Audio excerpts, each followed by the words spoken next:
While Elaine was getting excited, Fred announced loudly, "Everyone, don't worry. I'm going to talk to them right now. Just wait here for the good news." Elaine felt untouchable with Fred backing her up. "Fred, I'm coming with you," she blurted out. Charlie quickly stepped in. "Mom, you should probably stay here. If Fred can't handle this, you could get into real trouble." Elaine snapped angrily. "Are you questioning Fred's abilities?" The other seniors were all counting on Fred to get their life savings back. So when Charlie started expressing doubts, it naturally made everyone angry. Facing their accusations, Charlie said calmly, "Mom, it's safer for you to wait here. It's best if you don't get involved in the negotiation." Elaine wasn't having any of it. She immediately cursed. "Shut your mouth! This has nothing to do with you." Fred's face was full of arrogance. He laughed and said, "You've got no skills, but you're definitely full of jealousy. You think I'm a loser like you who just stands around shouting empty words." Seeing that his mother-in-law wasn't going to listen to him, Charlie stopped trying. He just said lightly, "All right then, I'll be waiting for good news from Mr. White." Charlie was getting fed up with his mother-in-law, Elaine. She was a complete snob, always fooled by appearances. To put it simply, she was just like Lady Wilson, all style and no substance. His mother-in-law had no foresight and just had to jump into the mess herself. There was no talking her down from her high horse. Elaine, completely clueless that Charlie was just trying to help, shot him a nasty look. Then, in the next second, she turned to Fred and said apologetically, "Mr. Fred, please don't pay any attention to the nonsense he's spouting. I have absolute faith in you." Fred smiled triumphantly. "It's all right, Elaine. I'm not going to lower myself to the level of a wimp." With that, he said energetically, "Elaine, let's go." "Okay." Fred led Elaine through the crowd and walked right up to the door of the Harley Insurance Company. As soon as they got to the door, he shouted at the employees blocking the entrance, "Go tell your boss to refund all these people's money immediately. Otherwise, I'm getting my legal team and the police involved. When that happens, you and your boss will be arrested." Elaine chimed in from the side. "You hear that, you crooks? We've got powerful people on our side now. If your scam of a company doesn't give us our money back, be careful, because Mr. White here will send every last one of you to prison." The young employee at the head of the line got nervous. "I'm sorry, I'm just a security guard. I don't handle the actual business." "Then call your boss. Tell him that Fred White from the Oris Hill Elite is here. He needs to come down and deal with this personally, or else he'll have to face the consequences." As he said this, Fred's face was full of arrogance. While the White family wasn't at the top of the food chain in Oris Hill, they were at least a mid-level power. He figured the boss of a scam company would have no choice but to fold after hearing his name. The young employee didn't know how deep Fred's connections ran, but he was definitely spooked, so he immediately called his boss. Right then, in the chairman's office at Harley Insurance Company, the boss, Harley Fitzpatrick, was waiting on a flat-faced, middle-aged man in his 40s. He was all smiles as he pulled a bank card from his desk drawer and handed it over respectfully. "Mr. Hudson, there's $30 million on this card. The pin is your birthday. This is your cut for this round. Please, have a look."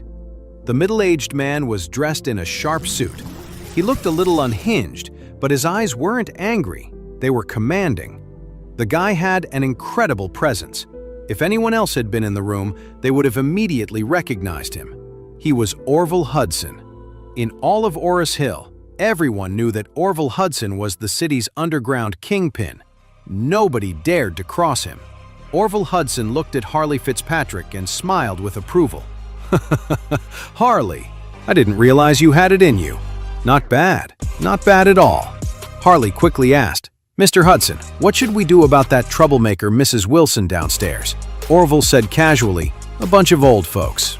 Don't worry about them. If they don't listen to you, I'll have some of my guys come over and teach them a lesson." Harley breathed a sigh of relief. "Oh, thank you, Mr. Hudson." Orville Hudson smiled. From now on, just go for it with this kind of business. As long as you're making money, I'll take care of any problems you have." Harley was ecstatic. He put on a humble expression and said, "Thank you, Mr. Hudson. With you backing me up, I'll keep pushing harder and we'll both make a fortune." Harley didn't come from a powerful family in Orris Hill, but he had one thing going for him. He was clever and knew how to run scams. He got into financial fraud, and knowing he couldn't handle that much dirty money on his own, he went to Orville for help. He offered Orville a cut of the illegal profits in exchange for protection. Since Orville Hudson called the shots in Orris Hill, Harley was completely safe. With Orville as his backer, he didn't have a single worry about the future, and his fraudulent business was booming. Just as Harley was getting excited about his new connection with Orville, his phone rang. It was one of his employees. "Boss, we've got a problem. There's a guy here, Fred, who says he's from the White family. He's demanding all the money back right now, or he'll have you sent to prison." "Damn it, what's this about?" Harley frowned and quickly turned to Orville. "Mr. Hudson, there's a guy downstairs claiming to be from the White family, leading that group of old folks to cause trouble.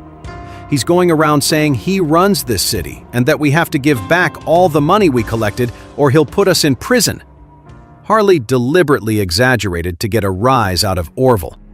As he spoke, he bowed again and begged, "Mr. Hudson, the White family has some real pull here in Orris Hill. If they come after me, I really can't afford to make an enemy of them.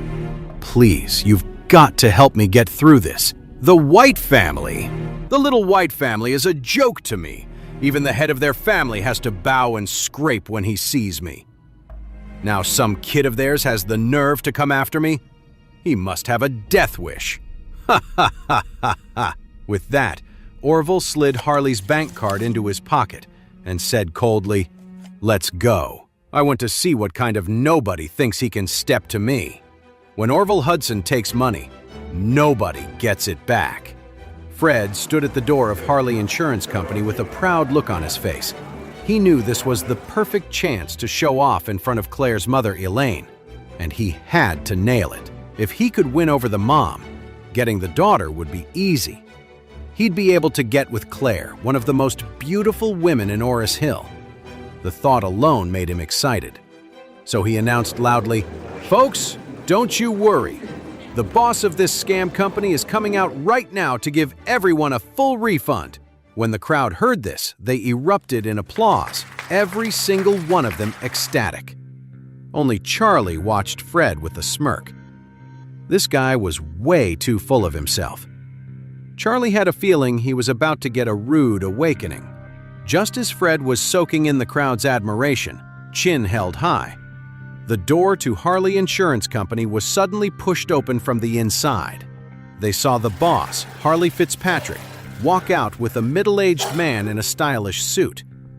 Even though the man was a bit older, he had an incredible presence. It was Orville Hudson. Behind Orville, several tough-looking men followed closely.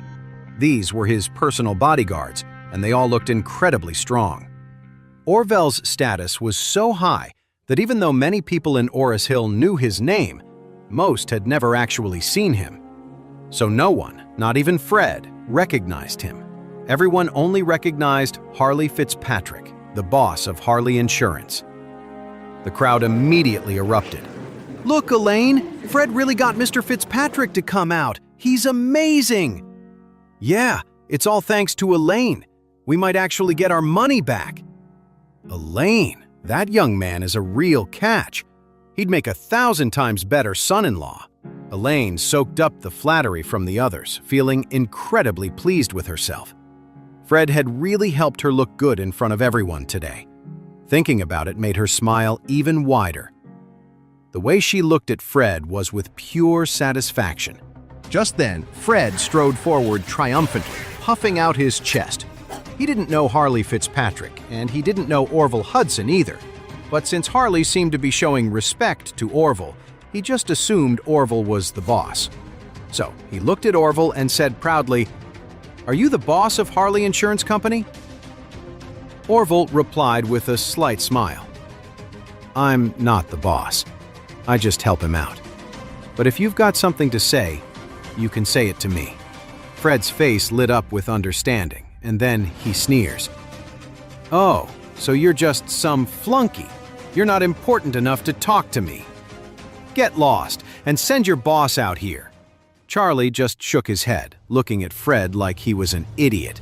The man in the suit clearly had a commanding presence, with his crew right behind him.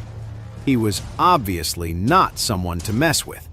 But Fred was still running his mouth, practically begging for trouble. Elaine, standing nearby, also sneers and chimed in. "Fred, don't waste your breath on this nobody." The guy next to him is the boss of Harley Insurance. Harley Fitzpatrick was floored. This Fred and that old woman had some nerve.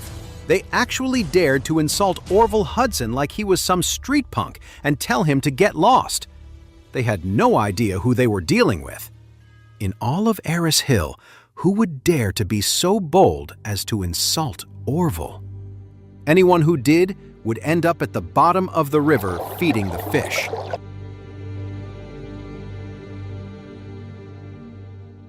To know more, listen to the audio series Heir in Hiding, only on the Pocket FM app.